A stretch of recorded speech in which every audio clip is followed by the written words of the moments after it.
When I was young, I used to think that pork chops and karate chops were the same thing. I thought they were both pork chops, and because my grandmother thought it was cute, and because they were my favorite, she let me keep doing it. Not really a big deal. One day, before I realized that fat kids were not designed to climb trees, I fell out of a tree and bruised the right side of my body. I didn't want to tell my grandmother about it because I was afraid I'd get in trouble for playing somewhere that I should not have been.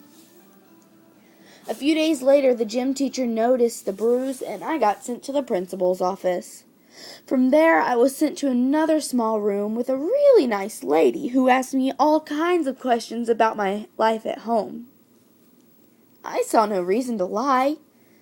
As far as I was concerned, life was pretty good. I told her whenever I'm sad, my grandmother gives me karate chops. This led to a full-scale investigation. I was removed from my house for 3 days, until they finally decided to ask how I got the bruises. News of this silly little story quickly spread through the school, and I earned my first nickname, Pork Chop. To this day, I hate pork chops. I'm not the only kid who grew up this way. Surrounded by people who used to say that rhyme about sticks and stones as if broken bones hurt more than the names we got called, and we got called them all. So we grew up believing that no one would ever fall in love with us, that we'd be lonely forever, that we'd never meet someone to make us feel like the sun was something they built for us in their tool shed. So broken heartstrings bled the blues as we tried to empty ourselves so that we would feel nothing at all. Don't tell me that hurts worse than a broken bone. That an ingrown life is something that surgeons can cut away, that there is no way for it to metastasize. It does. She was 8 years old, our first day of grade 3, when she got called ugly. We both got moved to the back of the class so we would stop getting bombarded by spitballs. But the school halls were a battleground. We found ourselves outnumbered day after wretched day. We used to stay inside for recess because outside was worse. Outside we'd have to rehearse running away or learn to stay still like statues, giving no clues that we were there. In grade 5, they taped a sign to her desk that read, "Beware of dog." To this day, despite a loving husband, she doesn't think she's beautiful because of a birthmark that takes up a little less than half of her face. Kids used to say that she looks like a wrong answer that someone tried to erase but couldn't quite get the job done. All they never understood that she was raising 2 kids whose definition of beauty begins with the word mom. Because they see her heart before they see her skin. That she's only ever always been amazing. He was a broken branch grafted into a different family tree, adopted, but not because his parents opted for a better destiny. He was 3 when he became a mixed drink, 1 part left alone, and 2 parts tragedy. Started therapy in the 8th grade. Had a personality made up of tests and pills, like the uphills were mountains and downhills were cliffs. 4/5 suicidal.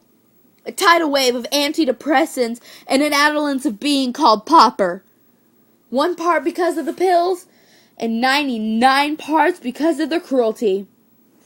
He tried to kill himself in grade 10 when a kid who still had his mom and dad had the audacity to tell him to get over it. As if depression is something that can be redeemed by any of the contents found in a first aid kit. To this day, he is a stick of TNT lit from both ends. Could describe to you in detail the way the sky bends in the moments before it's about to fall. And despite its army of friends who all call him an inspiration, he remains a conversation piece between people who don't understand. Sometimes being drug-free has less to do with addiction and more to do with sanity. We weren't the only kids who grew up this way. Kids are being called names. The classics, hey stupid, hey spaz. Seems like each school has an arsenal of names getting updated every year. And if a kid breaks into a school and no one around chooses to hear, do they make a sound? Or are they just background noise of a soundtrack stuck on repeat when people say things like kids can be cruel? Every school was a big top circus tent, and the packing order went from acrobats to lion tamers, from clowns to carnies. All of these were miles ahead of who we actually were. We were freaks.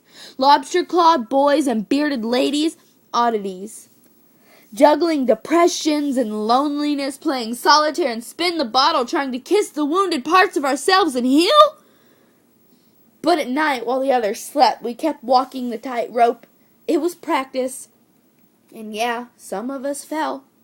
But I want to tell them that all of this shit is just debris.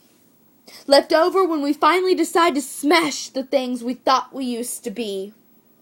And if you can't see anything beautiful about yourself, get a better mirror. Look a little closer and stare a little longer, because there is something inside of you that made you keep trying despite what everyone told you to quit. You built a cast around your broken heart and signed it yourself. You signed it, they were wrong. Because maybe you didn't belong to a clique or a group. Maybe they decided to pick you last for basketball or everything. Maybe you used to bring bruises and broken teeth to show and tell but never told, because how can you hold your ground if everyone wants to bury you beneath it? You have to believe that they were wrong.